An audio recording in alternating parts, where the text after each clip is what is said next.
Bienvenidos a un nuevo capítulo sobre la saga, Historia de los Íberos. En este capítulo, el 10º, hablaremos de la cerámica, la industria textil, la metalurgia y el arte en el mundo de los íberos. Cerámica. La cerámica es el elemento más abundante que nos ha llegado de la cultura íbera. Además, a su durabilidad se unen unas características físicas, formales y decorativas que nos aportan una información muy importante para situar tanto temporal como culturalmente un yacimiento y muy especialmente para datar los estratos en los que aparece. En la península ibérica, gracias a los fenicios, el paso desde la cerámica modelada a mano al uso del torno rápido se produjo a finales del siglo VIII antes de nuestra era. Ambos tipos de producción fueron utilizados por la cultura íbera durante toda su existencia, limitándose la cerámica a mano casi de forma exclusiva para la creación de vajilla de cocina. Los fenicios también introdujeron el horno de doble cámara, que mejoró mucho la técnica de fabricación. Este horno tenía dos cámaras independientes. La inferior de combustión era donde se quemaba la leña y la superior de cocción era donde se colocaban las piezas cerámicas.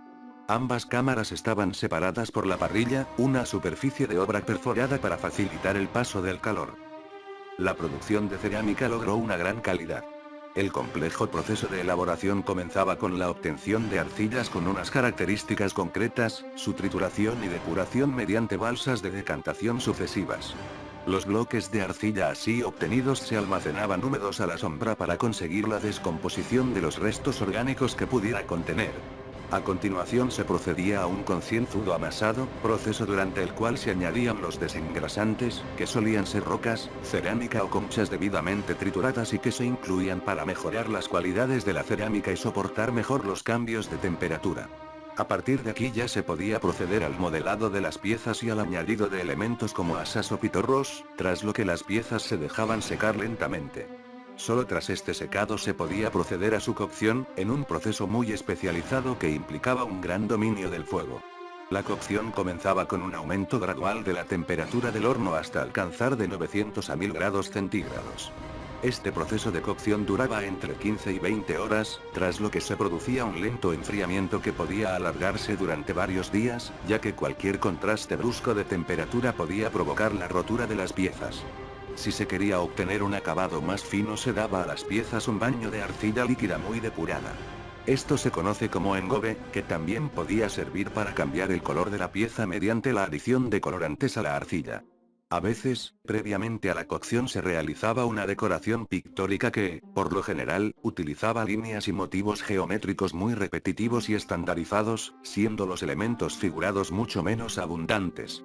Para la pintura se solían utilizar pigmentos minerales, sobre todo el óxido de hierro que aportaba esa típica coloración de color castaño y el óxido de manganeso que proporcionaba el color negro. Otros elementos decorativos menos utilizados fueron el estampillado y el brudido. El estampillado se conseguía aplicando pequeñas matrices sobre el barro aún fresco y el bruñido se obtenía mediante el frotado de la pieza antes de su cocción consiguiéndose un mayor brillo y suavidad. La producción de la cerámica era una actividad que normalmente se desarrollaba fuera de los poblados, ya fuese en las cercanías de los mismos o en vías de comunicación, en un lugar de fácil acceso a yacimientos de arcilla, agua y leña. Se han localizado un buen número de hornos cerámicos. Los más antiguos pertenecen a finales del siglo VII antes de nuestra era. E inicios del siglo VI antes de nuestra era. Como los de Pinos Puente, Granada, y las Calañas de Marmolejo, Jaén. Industria textil. Se trataba de una industria de gran importancia en la vida diaria y que las fuentes antiguas alababan por su calidad. Utilizaban materias primas de origen vegetal y animal. Entre las de origen vegetal destacaban el lino y el esparto, mientras que la de origen animal era sobre todo la lana.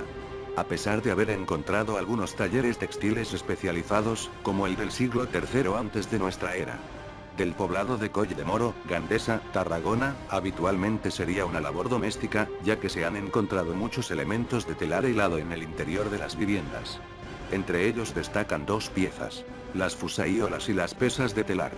Las fusaíolas son pequeñas piezas de cerámica o de piedra perforadas por su parte central para pasar una varilla, el uso, y servían de contrapeso en el hilado por torsión. Algunas presentaban una profusa decoración e incluso inscripciones en lengua íbera.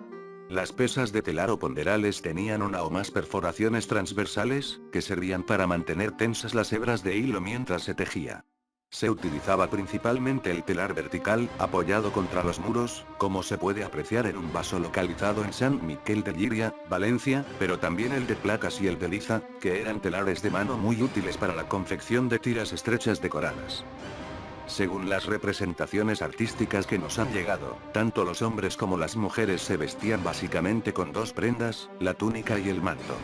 En el caso de los hombres, la túnica podía tener diversas longitudes, aunque habitualmente era corta, y se sujetaba con un cinturón o cordón. El manto se utilizaba cubriendo a la túnica y estaba tejido en una sola pieza, siendo de muy variadas tipologías y llevándose normalmente sujeto al hombro derecho mediante una fíbula o imperdible. En las representaciones aparecen menos frecuentemente los pantalones y las chaquetillas ajustadas. En el caso de las mujeres, la túnica solía ser larga incluso hasta los tobillos y se han identificado diversos tipos gracias a los exvotos femeninos. Lisas, plisadas, con volantes, etc. El manto cubría a la túnica y llegaba hasta los pies. También en ocasiones se utilizaría un velo que llegaba hasta los hombros. En cuanto al calzado, abundaría los de paño y cuero con suelas de esparto tanto para hombres como para mujeres. Metalúrgica. El principal motivo de la llegada a comienzos de primer milenio antes de nuestra era de los primeros comerciantes fenicios al sur de la península ibérica fue para conseguir metales, cuya presencia era abundante en esta zona. El oro, la plata y el estaño eran los más apreciados. El oro se obtenía principalmente de los cauces de los ríos. Eran pepitas que se sacaban sobre todo en varios afluentes del río Guadalquivir, como el río Genil y el río Darro, aunque también de otros lugares como el río Segura. También había algunas explotaciones mineras, como las minas de Río Tinto en Huelva, que fueron otra importante fuente para conseguirlo. La plata tenía como mayor centro productor en Cástulo, Linares, Jaén, aunque también se hallaba en diversos lugares del resto del sur y sureste peninsular. El estaño se localizaba principalmente en el noroeste peninsular y llegaba al sur a través de rutas terrestres y marítimas. Era un metal escaso y se utilizaba frecuentemente para la obtención de bronce. El bronce es una aleación que se obtenía con cobre y estaño. Menos frecuentemente se conseguía con la combinación de cobre, estaño y plomo. El estaño estaba en una baja proporción por su indicada escasez en el área ibera. El cobre y el plomo tenían como centros de producción destacados los de Río Tinto en Huelva o Cerro Muriano en Córdoba. El plomo se obtenía en grandes cantidades como un subproducto de la plata, ya que por cada kilo de plata se conseguían 100 kilos de plomo. Tenía muchas utilidades gracias a su bajo punto de fusión y su maleabilidad. Por ejemplo, recipientes, grapas para fijar sillares, lastre y cepos de ancla para los barcos o láminas para soporte de escritura. También se utilizaba en combinación con el estaño y el cobre para obtener un bronce de mayor calidad. El hierro permitió fabricar gran cantidad de objetos que se caracterizaban por su dureza y resistencia, como armas, aperos agrícolas, piezas de carros, atalajes de caballos, etc. Era un metal muy abundante, pero su manejo para producir las piezas requería unas técnicas complejas que posiblemente fueron introducidas por los fenicios en el siglo VIII antes de nuestra era. Su principal dificultad era conseguir la temperatura de fusión del metal, que es de 1536 grados centígrados, mientras que los hornos de los íberos anteriores a los fenicios apenas sobrepasaban los 1000 grados centígrados. Los metales preciosos, que eran escasos, se reservaban para la joyería y la fabricación de algunos objetos de lujo. Arte. Las representaciones artísticas íberas alcanzaron una calidad muy destacable, caracterizándose por la influencia que obtuvieron de las culturas griegas y fenicias. La escultura es posiblemente la forma de expresión artística más importante de los íberos. En ella se aprecia claramente los influjos externos, principalmente griegos. La motivación principal para su realización se cree que se debía a que las élites buscaban una forma de marcar claramente las diferencias con el resto de la población y hacer ostentación de su supuesto pasado heroico.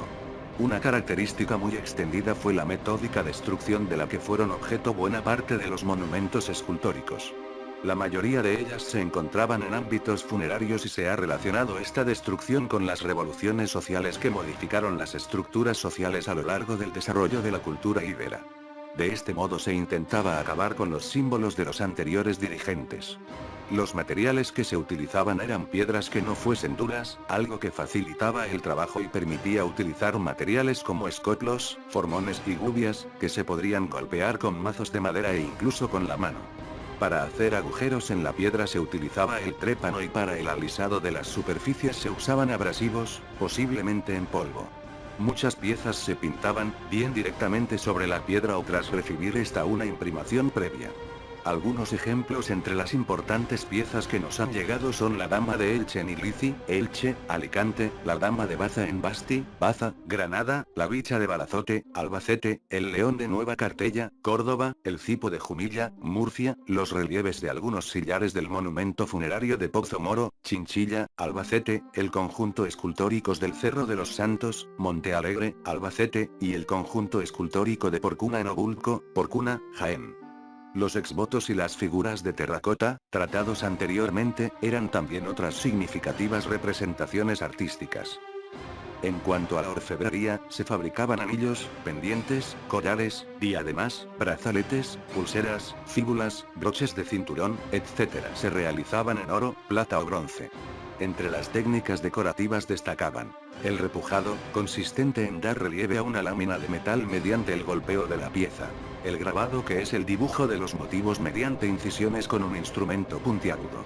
La filigrana, técnica compleja en la que mediante el calor se aplican hilos metálicos sobre la superficie de la pieza formando figuras. El granulado, que se trata en la formación de diminutos granos esféricos de metal que se aplican sobre una superficie hasta dar forma a los motivos decorativos.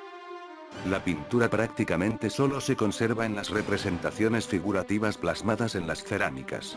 Podían tratarse de elementos decorativos, textos escritos, personas, animales y vegetales. También se conoce de pinturas que cubrían las paredes de algunas tumbas de cámara, como la de Galera, Granada, y actualmente desaparecidas. También era importante la fabricación de vajillas de lujo, para la que se utilizaba principalmente plata y bronce primorosamente trabajados mediante el repujado, el grabado y el nielado. Algunos de los ejemplos más conocidos de estas vajillas han aparecido en los tesoros de Salvacandrete, Cuenca, Mengíbar, Jaén, y Tivisa, Tarragona. Doy por terminado el capítulo 10, y les emplazo para el próximo el 11, donde trataremos de el ocaso del pueblo íbero. Gracias.